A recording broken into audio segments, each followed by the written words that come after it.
Over 40 years ago, my wife and I took our savings and started a construction company. As the company grew, we were able to offer employee health insurance, which was not only a great benefit to our employees, but it was certainly critical to recruiting and retaining talent.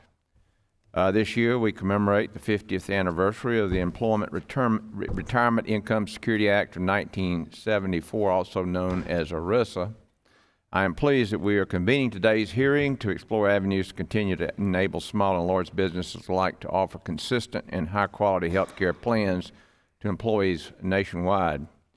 However, there is more that Congress can do to expand and strengthen this law, such as allowing self-employed individuals to be covered under ERISA, helping small businesses band together to offer insurance to their employees like we passed in the House-passed Choice Act last year, and reforming STEP therapy. Right now, the government is running all of healthcare. Mr.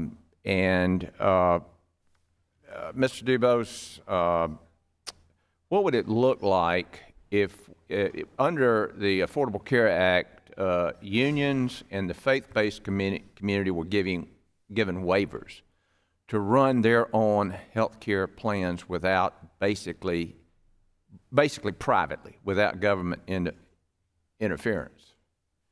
What would it look like if ERISA, along with folks, self-employed folks, able to participate in ERISA, what would it look like if ERISA got the same waivers and companies like yours were able to run your programs without having to answer to HHS and CMS? Thank you, Representative Allen. We believe ERISA provides a minimum set of protections through its framework that allows us to innovate consistently in our multi-state plan. That's very important to us. If those guardrails were to change, then I believe that would create risk for our plan design and ultimately would harm our working families. We support that.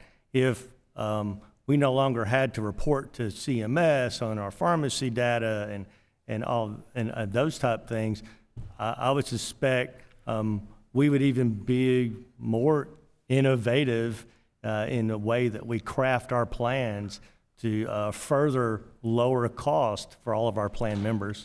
Well, that's the idea, is to lower cost, and that's what, at least we know, the faith-based community, or better known Medishare, offers to folks. We passed the Lower Cost, More Transparency Act in December, which was intended to improve transparency in PBMs. What's your opinion of the bill and proposals to improve the transparency? It is a fantastic bill. We support the transparency aspects. I will say that we do urge Congress to go further. There needs to be PBM reform, especially in regards to spread pricing and rebate pass-through. There are practices within those industries that ultimately create higher costs for our working families, and we urge Congress to consider addressing those issues. Thank you. Mr. Behrens, as employees look for ways to control health care costs, it's amazing that people who benefit by selling new tactics in the name of cost savings, like alternative funding programs or AFPs, or taking advantage of employers by not giving them the full picture. In your opinion, should plan sponsors be required to clearly inform enrollees of the existence of an AFP and the specific conditions the program impacts? When it comes to AFPs or any of the prescription drug models, I believe ERISA's disclosure requirements already require that information be provided about that. I'll tell you from our experience, employers tend to shy away from those types of programs simply because of the challenges that employees face with having to comply with those and some of the risks related to them.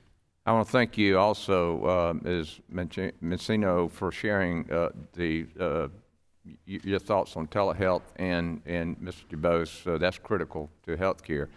I'm out of time, and so I yield back.